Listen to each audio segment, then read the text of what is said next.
quite candidly that it's not just incumbent upon Lake County to bear part of that burden. Indeed, if we as a county, but indeed as a country, do not take care of our veterans, who's going to take care of them for us? Insofar as full funding, I think we also have to recognize that incarcerated veterans are some of the most vulnerable members of our population, and in order for that cycle to be broken, you have to, among other things, reinstate a program that was in place, that was defunded a while back, where veterans were actually given resources which to access meals, housing, jobs, and all the other benefits that they need. That has been deleted. Sheriff Turner has talked about instigating that, and I think that's the best practice. And I'm good. Thank you. Joanne? My father was a World War II veteran. He's 92 years old and still in very good health, and he fought on the Normandy shores. And he has just recently told me the horrible stories about being in the war.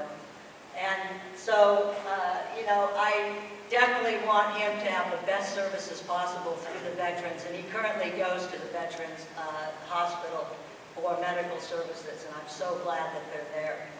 Again, although our county budget is the blueprint for our priorities and the way we turn our values into tangible services, I would hope and I would vote for fully funding veteran services because they're one of the most important people to me.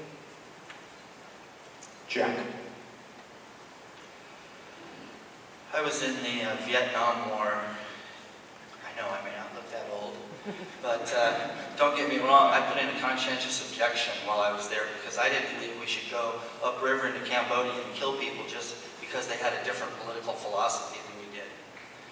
I really appreciate veterans and what they've done for us, and I think that those that need services should definitely be able to find them. But it's like the child that was beaten one too many times when he was a kid. How long is that child going to fall back on that and cry when they're 40, 50, 60 years old that they got spanked one too many times? Eventually, you got to grow up and stand on your own 2 feet and figure out a way. We have Obamacare now. Maybe these people can utilize that. Some people can't, and those people need help. But I think veterans are doing a very good.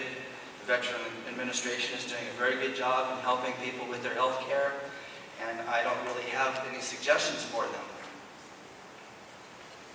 Fane? Thank you. I support our Veteran Services Department 100%. Jody Riley is one of the best and well-known people in the state of Oregon and provides excellent services. The difficulty that we face as commissioners and we work with our Citizen Budget Committee is that we start out the year with approximately a $2 to $3 million deficit because of our increases in operational costs. And we have to make tough decisions on where we make those cuts. None of them are good, and we work really hard. We have prioritized them. Veteran Services bring millions and millions of dollars to the veterans in our community to help support them. And in past years, I have supported dipping into reserves to fund the positions and keep the service level so it doesn't get cut. And I'll continue to fight to find ways to fund them, but I can't promise in the budget conditions that we have that I can maintain that service level when you look at the other priorities and other critical services in our county. Kevin?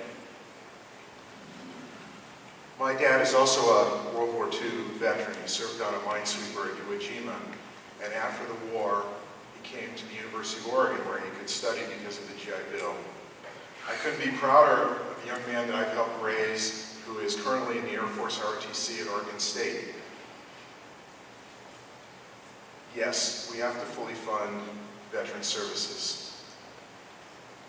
Commissioner Stewart suggests that we can't afford to.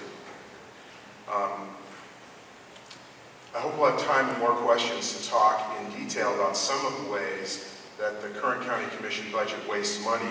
Let's start with hundreds of thousands of dollars in dues to the Association of ONC Counties, which is essentially a timber industry lobbying group that doesn't just take over our representation, but hands it over to big timber against the interests of the residents of Lane County. Let's save that money.